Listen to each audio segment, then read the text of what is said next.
Prime на АТР. Мы продолжаем работать в режиме марафона Safe АТР. Гость этой студии, владелец телеканала и вице-президент Всемирного конгресса крымских татар Ленур Ислямов Хайрлах Шамар. Зрители могут, может быть, путаться, какая основная причина того, что государство решило не финансировать АТР. То ли много получили денег в предыдущие годы, то ли потому что частный канал. Какая причина главная здесь? Что здесь главное, что здесь отвлекающий маневр? Если не ударяться в конспирологию и не придумывать разные версии, связанные с тем, что вот вчера Бессмертный озвучивал, что в Минской группе, вот в ТРК, где он присутствовал до этого, это вот буквально вчера в эфире он сказал, что несколько раз помощники Суркова поднимали тему АТР и тему Меджлиса. Сейчас мы вот в течение эфира, я думаю, что я как-то больше подробно это расскажу. Но если вот не брать эту конспирологию, то маленький телеканал, казалось бы, да, и в Минской группе обсуждают телеканал АТР. Надеемся, что, я надеюсь, наверное, только по-хорошему обсуждали, но от русских ничего хорошего мы не ждем. Плюс взять то, что происходит сейчас вообще с министерствами, вообще вот с чиновниками, которых назначают сейчас президент и назначает Кабмин. Они настолько не понимают, кто такие крымские татары. Вот мы даже придумали на АТРе такую вот формулировку, что новый президент: здравствуйте, кто вы? Мы крымские татары. Кто? Крымские татары. Тук-тук. Вы кто такие? Мы АТР. Кто такие? АТР. Вот эта вот формулировка, она была бы смешна, если бы мы жили бы в мирное время и жили бы где-нибудь там вот. И вот этот тук-тук, кто вы? Этот день сурка. Он так скажем, произвел на нас впечатление, потому что вот эту старую команду, которая была, причем высокопрофессиональная, вот, допустим, мы были в Минсоце, там был такой Андрей Рева. Может, он кому-то нравится, может, кому-то не нравится, может, у него профиль кому-то не нравится, может, фасон кому-то. Но он государственный чиновник был. Или, допустим, вот пример был Гройсман.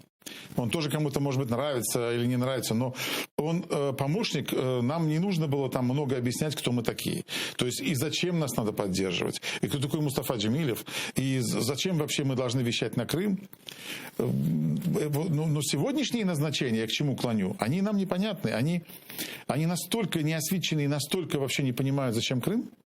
Вот у нас Шевкет Меметов был недавно, он тоже в сердцах, он уже все-таки взрослый и солидный человек, который работал сам в системе власти Украины и был в информационной политике Украины, в Крыму, правда. Вот он в сердцах крикнул, что даже вот такую фразу, вот она мне тоже врезалась, что Крым это вам не санаторий.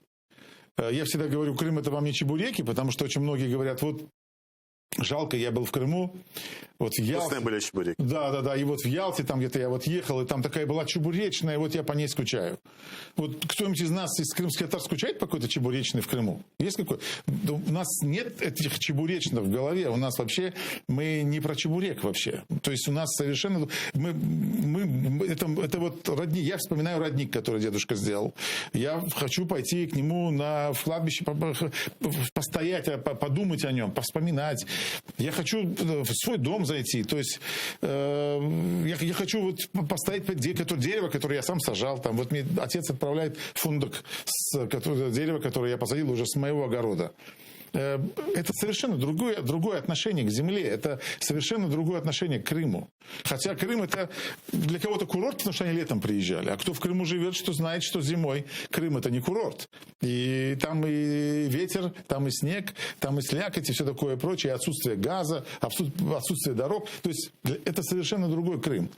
Если, возвращаясь от сентиментов к АТРу, если на прошлой неделе мне казалось, что у Алексея Резникова вот это происходит от какого-то незнания, то сейчас мы понимаем по ситуации, которая вскрылась, что это выстрел в молоко. Алексей Резников нам сообщил о том, что суспильные вещания претендуют на эти деньги, о том, что Крым Реалии, это проект «Радио Свобода», претендуют на эти деньги. Сейчас мы узнали о том, что ни суспильное в лице главы правления канала Зураб Аласани, ни Крым Реалии, вице-главного редактора Притулы, даже не намерены были участвовать в этом так называемом конкурсе.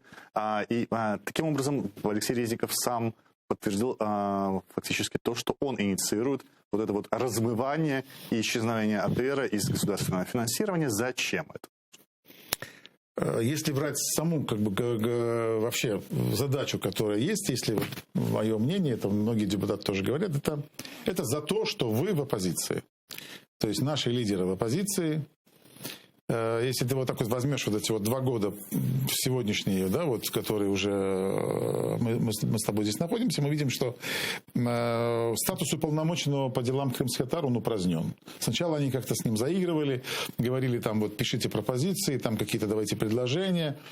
Сам документ вообще по спецпрацу, по работе, координации работ Офиса Президента и Меджлиса, он же тоже находится там, он находится в Офисе Президента, но он не подписывается. То есть его нет.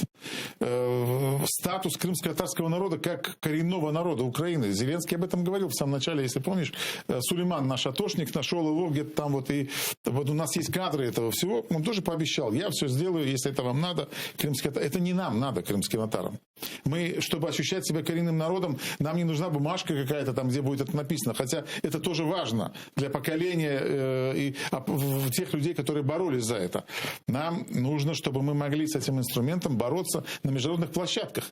Об этом в сегодняшнем Офисе Президента или в Министерстве по реинтеграции вообще, наверное, не слышали. Хотя, как нам говорят, что это международные юристы, и они знают международное право. Так вот вам, пожалуйста, инструмент. Берите Мустафу Джемилева, используйте, берите Чубарова.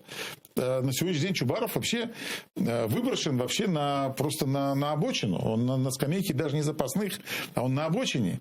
Конечно, это он сам вам не скажет, и я, может быть, конечно, говорю слегка это резко, как я говорю, но это говорю я сам, а не Рифат Ага. Понятно, что этот человек, как председатель Меджлиса, который мы выбирали. Ты освещал эти события, я как председатель... Сейчас вернемся и к статусу Меджлиса, и к возможности игнорирования. Вот даже если представить себе, что все вдруг согласились и решили играть по правилам, которые украинскую впроваджує Алексей Резников и нынешнее правительство, начинают участвовать в конкурсе.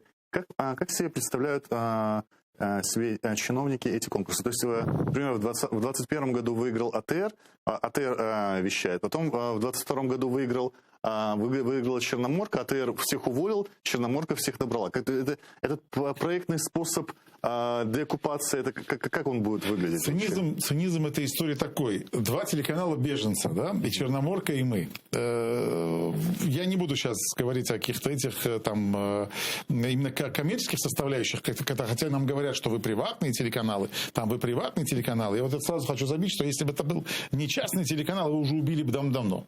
Поставили бы какого-нибудь менеджера, какого-нибудь Джаббора, и все, это бы уже уничтожили, журналисты бы разбежались. В принципе, задача у русских такая и была в итоге. Вот что, в принципе, они с Милетом и делают. Они назначают одного, потом второго, третьего, а не взлетает. Как и здесь, то, что собираются делать там взамен АТРу, тоже не взлетит. Самой идеи нет, самого вот этого корня нет. И это им непонятно. Поэтому, смотри, какой конкурс может быть с нами с Черноморкой? Давайте вот возьмем. Конкурс спутникового вещания на Крым. Черноморка говорит, я вещаю на Астре. А мы говорим, мы вещаем на Амосе. И что? И что, вам любой человек, который понимает, что такое тендер и что такие конкурсы, он вам скажет, что вещание, спутниковое вещание, которое прописано в лицензии Нацрады по телевидению и радиовещанию, не может быть вообще никаким образом разыграно. Ну, как телеканал может сказать, так, давайте сейчас сегодня проведем конкурс на вещание на спутник. Там все дадут предложения какие-то, и у нас самое дешевое будет предложение какого-нибудь там, кстати, будет какой-нибудь спутник, который вещает в том числе и другие российские телеканал. И что, мы должны будем принять решение этого спутника? Так, а как же аудитория, которая у нас была лет 10 на этом спутнике? Вот чтобы мы понимали, вот мы 2 с лишним года вещали на 2 спутниках. Я что, с ума спрыгнул, что ли? Или у меня такой здесь коммерческий запас? Зачем мы вещали? Хотя государство оплачивало на только 1 спутник. А почему мы вещаем на 2? Да потому что мы перебирались с одного спутника на другой и переводили всю аудиторию, старались перевести. Мало того, мы переводили с СД в HD еще 2 года. Ну, это телевидение, это не вот это вот взяли там, давайте, Черноморка, прыгните вы выше. И вот мы сегодня шутили с журналистами, конкурс будет такой. С какими журналистами вы сделаете новость в Крыму? Там, мы говорим, мы с 5 журналистами сделаем. Черноморка говорит, мы с 4 сделаем новость. А я угадаю эту мелодию с одной нотой. Да. И в чем мы должны соревноваться? Мало того, вот представьте такой конкурс. Мы, значит, у нас с Черноморкой конкурс. Кто поедет на Крым освещать дело Мустафы Джемилева?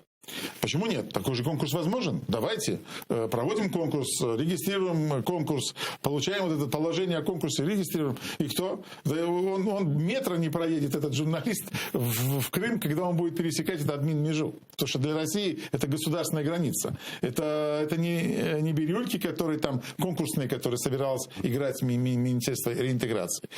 Я, честно говоря, грешным делом думал, что там, конечно, поумнее ребята. Но действительно, вот я очень, видимо, хорошо думаю о многих людях. Почему-то так мне казалось. Потому что прошлый год уже должен был бы научить людей. В прошлом году мы тоже столкнулись. Раз финансирование открыли, вот, пожалуйста, берите деньги. Ах, не выпускаем, потому что вы тендер не прошли.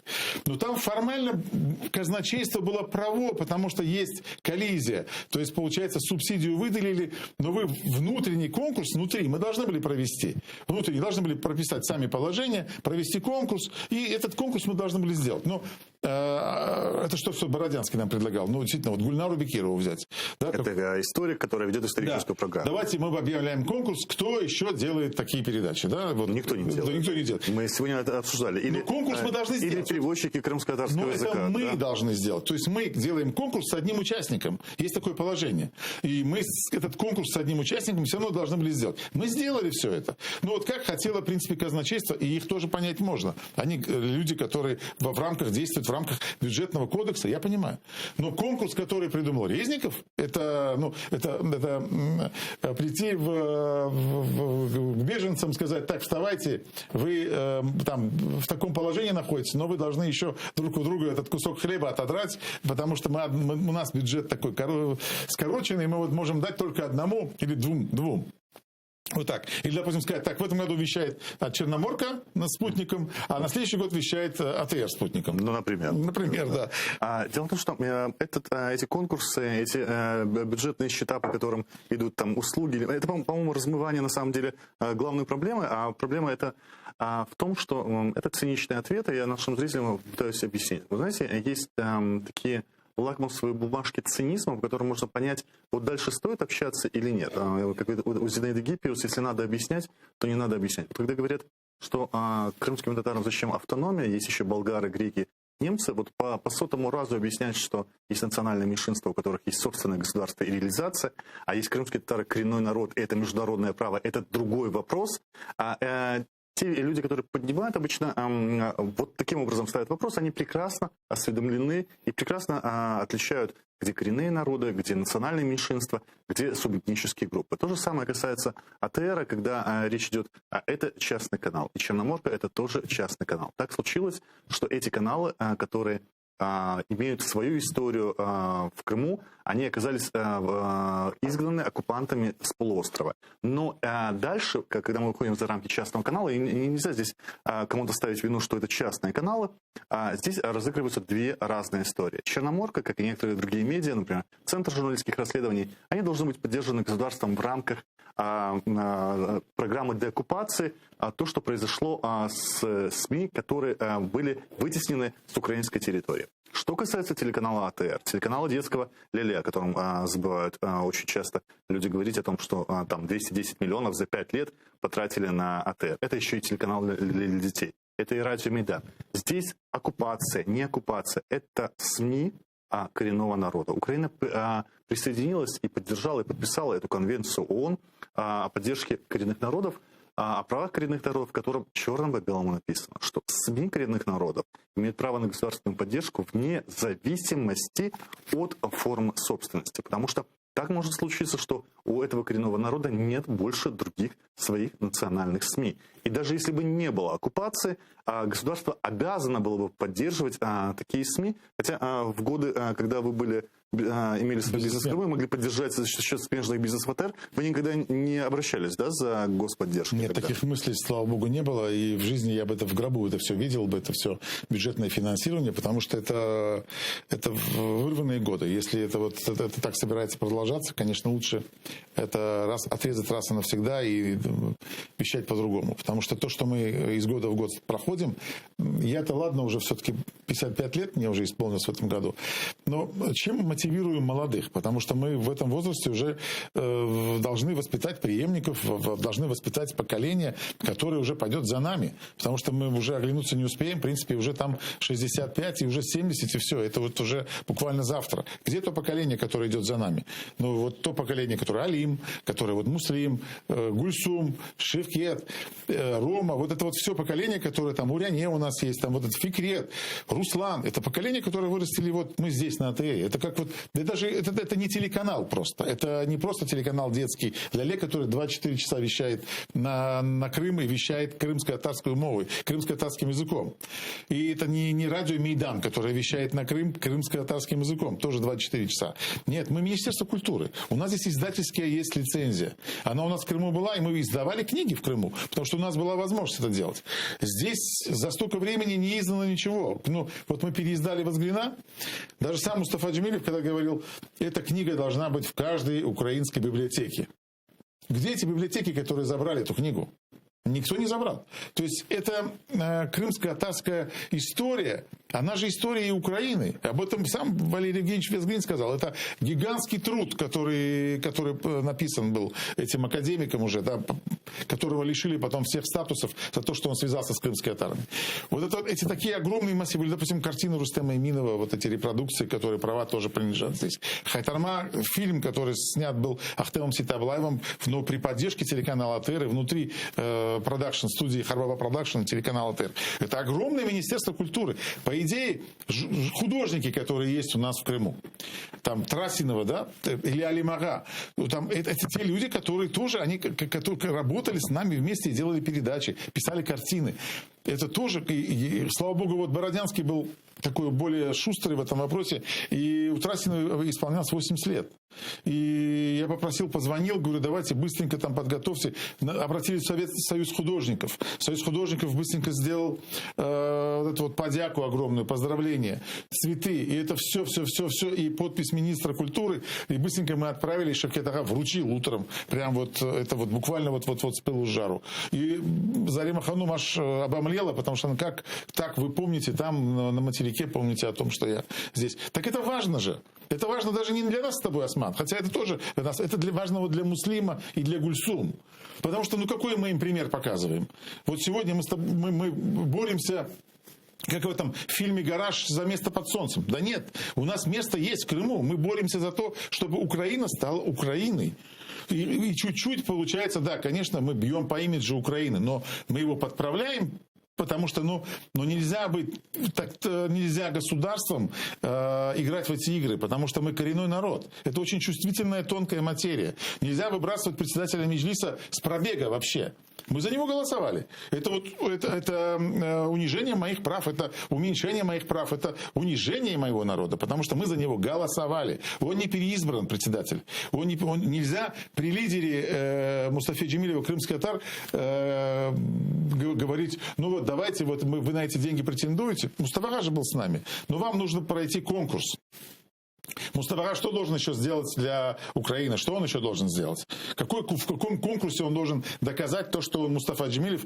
Сам факт мы, конечно, идеализируем. Да, мы верим в идею. Да?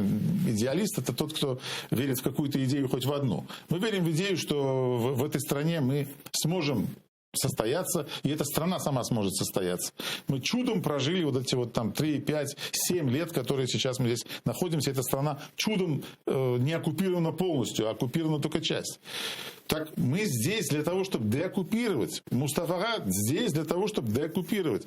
Чубаров инфаркт уже на этом заработал, так используйте весь этот инструментарий. Помнишь, я еще застал, вот ты тоже должен был застать тех красных директоров. Такое хорошее понятие было. Это люди, которые вот строили завод, да, там какую-то фабрику. И они проходили со слесаря самого маленького там, или там, с какого-то там столяра и поднимали за директора. Помнишь, там даже в служебном, не в этом фильме Москва слезам не верит. Помнишь, там вот тоже это поднималось, главная героиня. Это хорошая советская была вот эта история, связанная с тем, что эти директора работали. Да, но когда касалось каких-то вопросов, связанных с передачей одного директора другому дел, там, да, или передачей какого-то там завода кому-то там, там целые механизмы работали, передавали. То есть советников брали. Но если ты пришел, тебя назначили куда-то, ты обязательно берешь советника. Вот мы в Узбекистане жили, обязательно был, первый человек был узбек, помнишь, второй человек был русский тогда в советское время назначали. Это что, глупая система была? Или что это было? Нет. Брали человека, который мог что-то, допустим, делать сам и определенные программы писать, это должен был быть один человек, но политически должен был другой человек. Что упало бы, что пропало бы у Зеленского и у аппарата президента, если бы Чубарова назначили уполномоченным? Вот таких проблем бы не было. Потому что некоторые депутаты приезжают и говорят, вот вы бьете по Зеленскому, когда говорите, что вот вам не дали деньги, вы не дофинансировали. Да не бьем мы по Зеленскому. За Зеленского голосовал народ Украины. Он легитимный президент. Но это не значит, что он должен крымско-татарский Крым вообще забыть. Если исходить из слов Романа Бессмертного на трехсторонней этой Минской группе, что среди советников Суркова, как вы говорите, было два вопроса. Это Меджлис и АТР, два раздражающих фактора. То есть, получается, если сейчас получится с АТРом, следующее это должно получиться с Меджлис. Это Меджлис, однозначно. Это две темы, которые беспокоят русских. Там же мотивировка какая еще? То, что сказал Бессмертный, мотивировка такая, что зачем вы возитесь с этим вопросом? То есть, вот я почти дословно цитирую, перестаньте уже их финансировать и перестаньте уже их содержать. Давайте уже, у нас куча других вопросов, которые можем решать. Зачем вы в это играете? Потому что крымские татары уже живут в Крыму, они уже довольны, уже все хорошо, никто там не возражает. Есть какие-то вот маленькие члены Меджлиса, которые, как он нам назвал, не буду говорить, которые здесь, и давайте как бы там вы с этим прекращайте. Давайте, у нас куча других вопросов, которые можно решать и которые важны для Украины и для России. Вот. Тем более с Меджлисом можно вернуться опять к формуле, он уже нигде не зарегистрирован, нигде не прописан, никем в последнее время не избран. То есть да, где тот конкурс, на котором он прошел легитимизацию. Мы это все видели в Крыму. Это мы все с тобой видели. Мы это активно наблюдали именно при Януковиче. Да. Вот, как бы, при Януковиче, если при Кучме спустя там 10 лет была какая-то форма легитимизации Меджлиса, потом при Ющенко она просто по инерции сохранялась, при Януковиче мы увидели, как в один момент можно сказать, да кто это такие вообще? Ты помнишь, ты еще вел эфиры на АТРе, когда Могилев говорил, я готов встречаться с Мустафой Джемилевым, он народный депутат Украины, но я не готов встречаться с Меджлисом, потому что это не зарегистрированная организация. Идите в Минюст, зарегистрируйтесь по закону Украины, он говорил, и потом приходите, станьте как все организации, которые есть, и мы будем с вами разговаривать в рамках закона Украины. Это же так было. А вот с Мустафой Джемилевым можем встречаться. Помнишь, что он говорил? Он народный депутат, пожалуйста, мои двери всегда открыты. Вроде бы все по закону. Я немного повторяюсь, и на этой неделе тоже скажу. АТР фигурирует отдельной строкой в парламентской резолюции Европарламента о необходимости его поддержки, о его вытеснении оккупантами из Крыма. Это резолюция февральская 2016 года. И вот как раз в 2016 году, когда проблема возникла в Украине с его тогда нефинансированием, была идея, и, по-моему, она находила поддержку литовских представителей власти о том, чтобы организовать по системе, вот как Белсат существует в Польше, возможно, по такому формату АТР работать из Литвы. Вы не приняли тогда? Я не принял тогда, да. Может быть, это, наверное, вот именно как историю, связанную со стабильностью, это, конечно, нужно было об этом хорошенечко подумать. Но сейчас мы ведем переговоры с Литвой. Уже есть петиции, которые направили, если вот, наверное, не подготовились к эфиру, можно было эту петицию показать, но мы в следующих эфирах, еще завтра мы покажем, я думаю, журналисты покажут эту петицию. Сами граждане Литвы уже подают в Сейм петицию о защите АТР. Вот сейчас буквально я заходил на эфир, Адес написал, а Адес это член исполкома крымский татар. Адес Якубаускас. Да, мы видим не только диаспору, мы видим, что на уровне Литвы это от главы Конституционного суда до депутатов Сейма. То есть там на государственном уровне понимают важность АТР, и это очень забавно выглядит, когда где-то в Литве, которая даже не граничит с Украиной, и где очень мало людей знают русский язык и совершенно не знают крымско-татарского, люди понимают и поддерживают АТР, и этого не происходит на уровне государственном в Украине. То есть вы сейчас ожидаете чего? Что литовцы опять новые власти скажут, как это позорно, как это было в 2016 году? Я думаю, что мы должны, вот для себя я уже понял, мы должны будем диверсифицировать, и я думаю, что мы будем рассматривать сейчас любую вообще форму поддержки, конечно. И я хочу вообще диверсифицировать поступление каких-то грантов или там каких-то денег, вообще каких-то денег на АТР, чтобы мы могли быть более защищены, потому что вот такие вот стресс-тесты, которые мы проходим каждый раз в январе, нам говорят: а вы, где вы были там с 8 до 12, давайте это принесите, а давайте вот то принесите, а давайте там спойте, а давайте станцуйте. Мы же не какие-то аборигены, какие-то там, которые мы должны постоянно подстраиваться под украинскую власть. Мало того, мы не заслуживаем такую украинскую власть, я вообще бы не называл бы ее украинской, потому что, это что за власть, если не понимать, что мы делаем вообще в Крыму? Что за власть не понимать вообще, зачем Крым нужен Украине? Потому что что за министерство реинтеграции, которое об этом никто вообще не знал, что они там занимаются, и вдруг они в момент начали бороться с АТРом. Сказали: а вот что-то вы там много получаете, давайте вам порежем бюджет. Давайте там сократим. Мало того, вы еще будете нам оказывать услуги, мы вам будем заказывать какие-то программы. И вот вы эти программы будете... Я представляю, как мы там сядем, и будет Гульнара Бекирова объяснять чиновникам из министерства про первый Курултай, или будет объяснять там про то, как была депортация. Они сколько времени у них есть это слушать? Мы какой-то классрум там создадим? Может быть, мы там создадим какой-то, я не знаю, там школьный образовательный курс какой-то? Или мы в Зуме это будем делать? Они там, вот Резников там все прервет и будет слушать, и потом будет говорить: да, вот это вот мне нравится. А вот это вот мне не нравится. Вообще вот это вот Сабри Айвазов мне не нравится. И вот эта вот история вот с этим вот Вранглером, давайте это уберите. То есть это так, что ли? Как это должно быть? Кстати, сам Алексей Резников, мы тоже об этом говорили, автор концепции популяризации крымско-татарского языка в Украине. Вот как раз вам приходилось же с ним общаться. Каким образом одной рукой мы хотим популяризировать во всей Украине крымско-татарский язык, с другой стороны отправить единственный крымско-татарский канал на некий конкурс с еще с какими-то 14 вещателями, многие из которых, те, которые реально существуют как Суспильный или Крым Реалии, знать не знали о том, что их уже сосватали в этот конкурс. Да, и все это делается так. Мы просили больше денег, а нам дали вот столько дали, но это деньги для АТР, и Минфин это знает, что они для АТР. Но мы не рассматриваем их для АТР, потому что мы министерство, которое может это сделать, действительно они могут любую программу порезать, ту, которая поступает через них. Здесь цинизм всего этого дела, это можно было в это играть, и можно было, вот кто-то из политологов говорил до нашего эфира с тобой о том, что вот эту программу надо было разработать, а потом ее утвердить. Само министерство, конечно, может делать все, что угодно внутри, но Минфин бы никогда под это деньги не дал. Потому что для того, чтобы Минфин дал деньги под какой-то конкурс, это нужно было, чтобы этот конкурс был разработан, положение о конкурсе, оно должно быть опубликовано. Мало того, оно должно было Кабмином принято быть на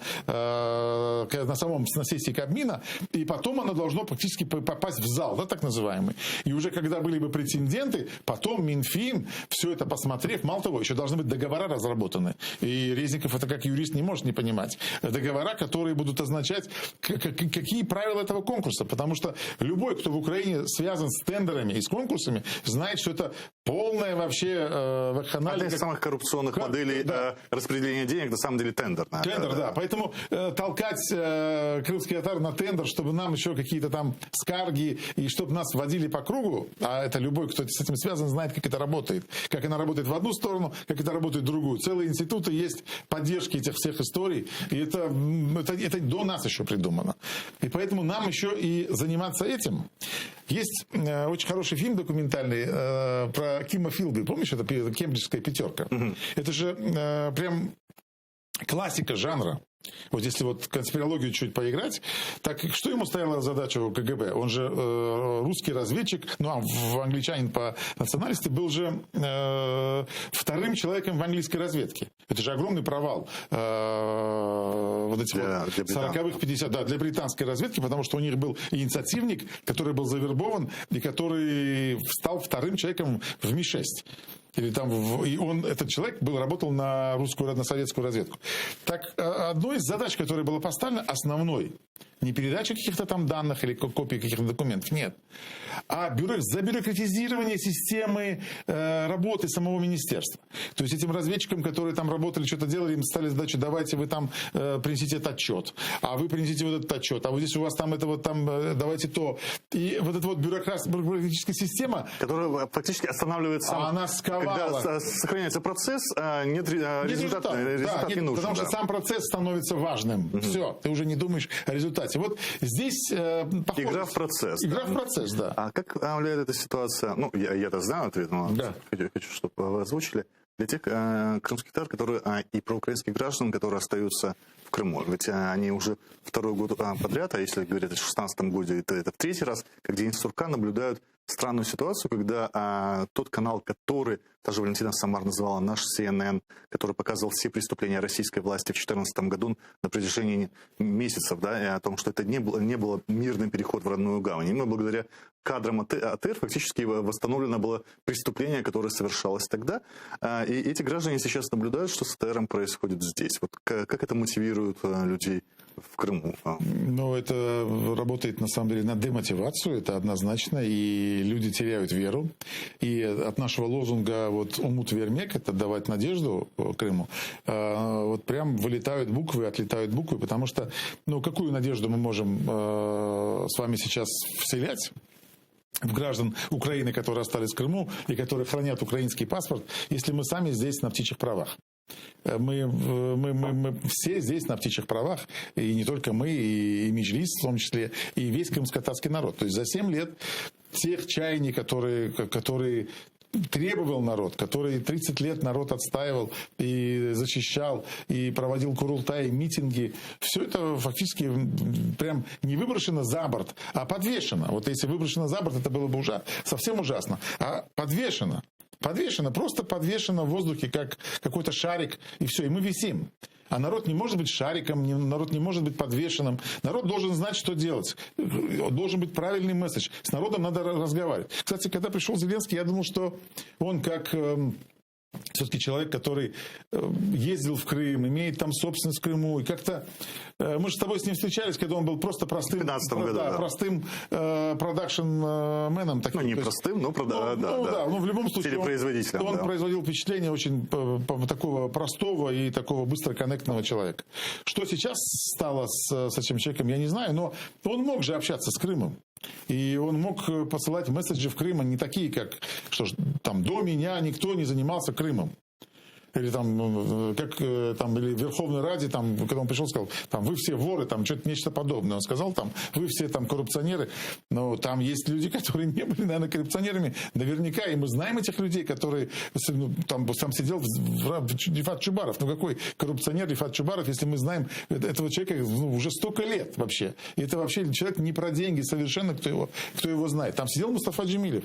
Там те люди, которые в Украине сделали очень большие весомые вещи, которые уже пройдут еще и Зеленский, и пройдут еще таких вот 5-6 президентов, пройдет, а эти буквы будут написаны, что эти люди сделали для Украины в тот момент важнейшее. Они сохранили курс Крыма на материк. Они сохранили, имея статус среди народа такую лояльность среди народа, сохранили. И народ пошел за ними. И оценка этому всему сегодня не коннектится с Меджлисом, не спрашивать, вообще советник должен быть. У Зеленского должен был советник по Крыму, крымский татарин.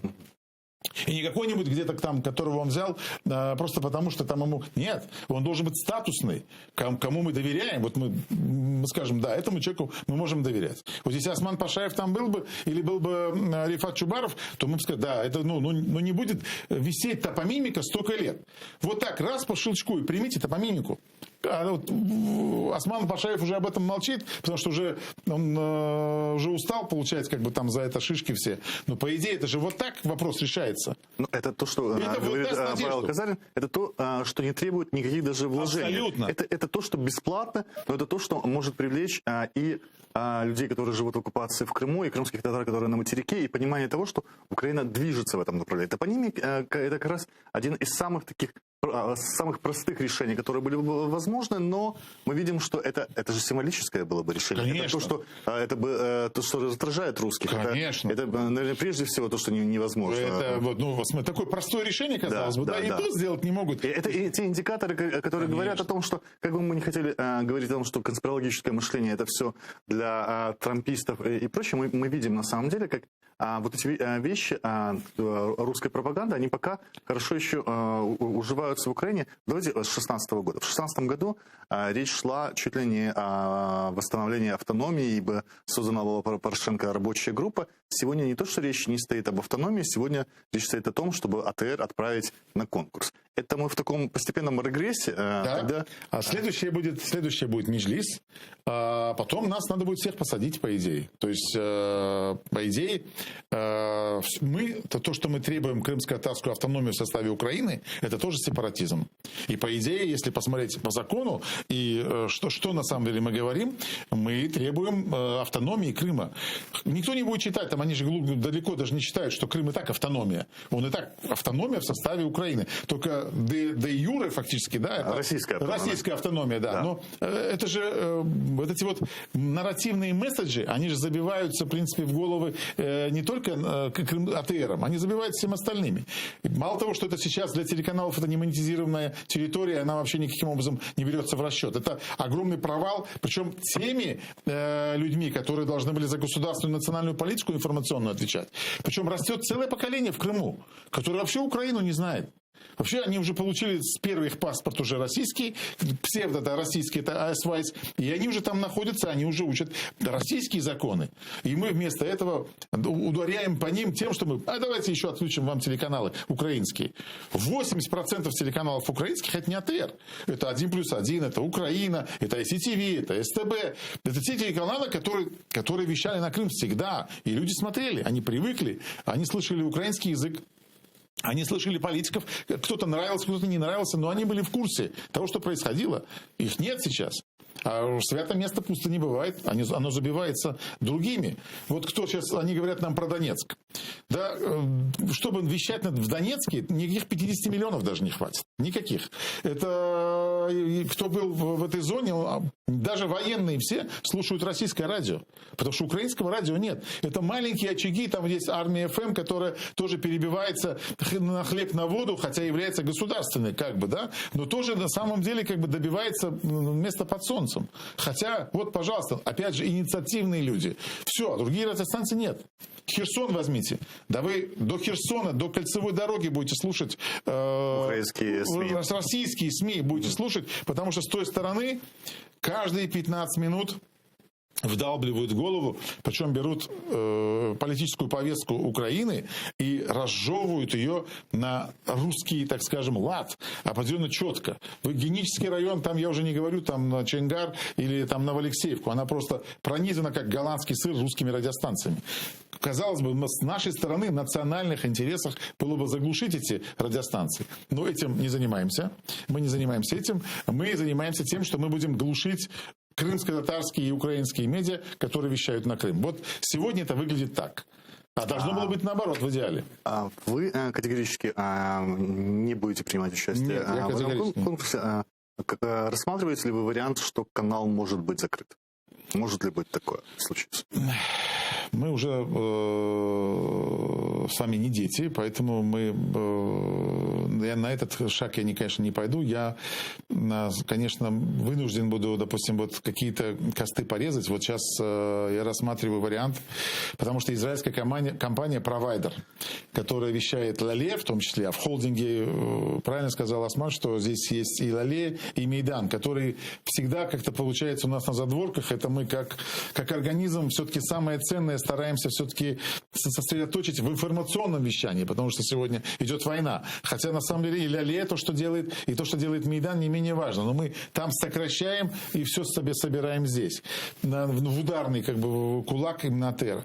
Вообще, по идее, конечно, Лале, вот если так пойдет, израильский провайдер нам выключит. Они нам поставили условия, они нам дали до лета, до июня месяца, потому что мне пришлось написать письмо, ответить им на ответ на их письмо, потому что Там очень четко генеральный директор компании-провайдера написал, что мы коммерческая организация, понимаем, что вы не можете платить, и мы вас уведомляем, что мы будем вас отключать, все такое прочее. То есть они... Ля-Ле может исчезнуть. Да, Ля-Ле уже должны были выключить 15 февраля. Вот они 15 февраля должны были выключить. Причем я еще не уверен, что его не выключат или нет. Потому что я написал письмо, но пока вот тишина, и надо отдать должное, все-таки они тоже входили в разное время, входили в разные положения. Потому что это же не первая проблема с оплатой спутника.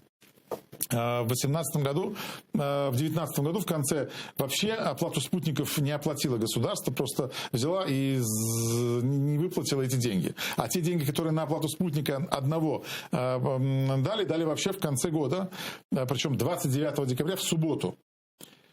Конечно, у нас отношения есть с банками, которые здесь есть, и с государственными, но в субботу купить валюту просто невозможно.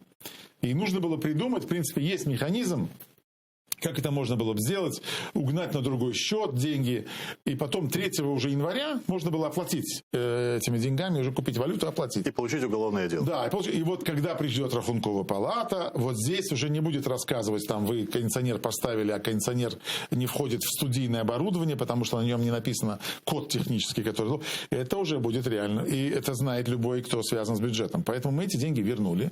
Казначейство, в принципе, когда нам выдавало уже 29 числа, они сказали, вы до 3 поддержите, потом, наверное, вернете, потому что, мы понимаем. Понимаю, что деньги выделили с возвратом. Да, с возвратом, да. И как бы мы до этого не кричали, хотя... Все-таки к вопросу о закрытии канала или сохранении, в каком мы его видим. Мы будем делать так, знаешь, вот если в организме кальция не хватает, то в первую очередь организм самое ненужное, в организме закрывает. Там вот он убирает какие-то там кости сначала, не тазобедренные. Зубы. Зубы, да. Зубы выпадают, глаза, там, что там еще можно будет, откуда еще взять, что ненужные. Вот это то же самое, нечто подобное. Сначала мы закроем Ля-Ле, нам придется закрыть Ля-Ле, потом придется закрыть Мейдан, а потом уже будем сокращать АТР. Но я надеюсь, что этого всего не дойдет, и даже близко к этому не дойдет, потому что все-таки мы верим, что мы сможем получить международную поддержку. И вот этот стресс нас укрепит. Помнишь, как вот мы тот, кто, когда нас стреляют, мы только увеличиваемся за счет того, что мощности того снаряда, который получаем. Международная поддержка, речь идет о каких-то странах Евросоюза? Или... Да, мы обратились сейчас в страны ЕС, обратились, вот Недим Халилов по ним помогает. Из Польши, да. Да, из Польши, да. И он тоже очень сильно так разоставлен тем, что то, что происходит, вот эта вот встряска каждая ненужная, причем такая, которая действует по имиджу Украины, именно бьет по имиджу Украины, не только по Зеленскому там, или по Резникову, нет. Ничего здесь личного нет, определенного ни к Зеленскому, ни к Резникову. Мы вообще и фамилии Резникова бы не знали, если бы нас бы не передали в это министерство очередной раз. Как какое-то, знаете, там какое-то переходящее какое-то знамя. Нам передают с одного министерства в другое. С кем мы еще не познакомились в этом государстве. Давайте с этим познакомимся. Давайте познакомимся. Вот это бьет по имиджу Украины, потому что для Литвы это объяснять не надо, потому что Литва вот мгновенно раз, и оно сразу понимает зачем. На вашем канале вещается государственная политика Украины на оккупированный Крым. Все, это для нас важно. Все. Даже здесь вас надо, наоборот, холить, лелеять и ни в коем случае не мешать. Не лезть к вам. Наоборот, дополнять, укреплять, усилять. Все. Вот делайте свою работу. Но мы же с вами здесь не сидим, не занимаемся там рекламой контрацептивов каких-нибудь. Это самая коммерческая история. Могли бы это сейчас сделать. Или давайте нам предлагали, возьмите рекламу спиртного. Я как там, приватный же телеканал? Ничего личного. Там, крымские татары, что крымские татары? У нас же есть и те, кто спиртное принимает, в конце концов, тоже. Я мог бы на это съехать. Давайте будем пиво рекламировать. Почему нет? Интересно, как это будет реагировать наш муфтият, который отсюда тоже вещает каждую пятницу и проповедует на Крым то, что тот муфтий, которого русские там сохранили, это не муфтий, а муфтий здесь. И то, что муфтий должен быть с Украины. Как это в государственную политику ляжет, и как это ляжет в частный, нечастный телеканал. Вот здесь ты должен выбрать, ты умный или красивый, кто здесь? Вот Ленар Ислямов сейчас сказал о том, что мы бы и фамилии Резникова не знали. На самом деле фамилия Резникова и Власенко стали известны всей Украине в 2004 году. Во времена противоборства Ющенко и Янукович, третьего тура, это как раз те юристы, Сергей Власенко и Алексей Резников, которые выиграли в Верховном суде дело Ющенко и привели к третьему туру, на которых и Ющенко стал президентом Украины. И вот как сталась вот такая вот ирония судьбы. Один из них, автор вот этой поправки, не переименовывать коммунистические названия в Крыму до деоккупации. Фактически там речь шла о 75 названиях топонимий в Крыму, из которых 70 крымско-татарских. Вот таким образом подыграли России, чтобы на территории Крыма никакие крымско-татарские названия не появились, не возвращались. А Алексей Резников оказался вот автором конкурса для телеканала АТР. Два юриста оранжевого периода, оранжевой революции, вот таким образом оказались в судьбе крымских татар оба задействованы. Связано ли это с какими-то общими бизнесами этих людей в России? Или это тоже из теории?